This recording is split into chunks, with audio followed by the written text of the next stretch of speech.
Pinasok ng isang magnanakaw ang bahay ni Rocksteady vocalist at It's Showtime host na si Teddy Corpus sa Quezon City. Ayon sa ulat ng Quezon City Police District nitong Huwebes, May 7.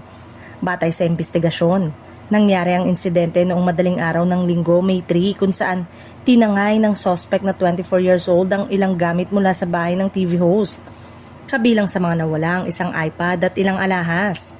Nag-alala rin ng mga co-host at staff ng It's Showtime kaya agad nila itong pinuntahan at kinumusta ang kalagayan ni Corpus matapos kumalat ang balita ng insidente.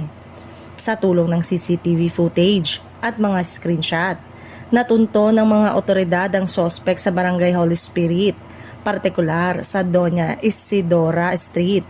Kinilala ito bilang si Jerome Masbate, residente sa lugar. Ayon sa QCPD, nakipag-ugnayan sila sa isang lokal na opisyal ng komunidad na tumulong upang matukoy at puntahan ang bahay ng suspect. At kinumpirma rin na inait nito ang pagkakakilanlan ng lalaki sa CCTV. Naibalik na ang iPad matapos umano itong isuko ng kapatid ng suspect sa mga otoridad. Ayon kay Corpus sa isang video, tinawagan ng suspect ang kapatid nito upang ipaalam kung saan itinago ang gadget. Gayunpaman, hindi pa rin naibalik ang ilang alahas na kabilang sa mga ninakaw. Nagpaabot din ng pahayag ang host na aniya ay hindi na gaanong issue sa kanya ang mga nawalang singsing dahil hindi naman ito mahalaga.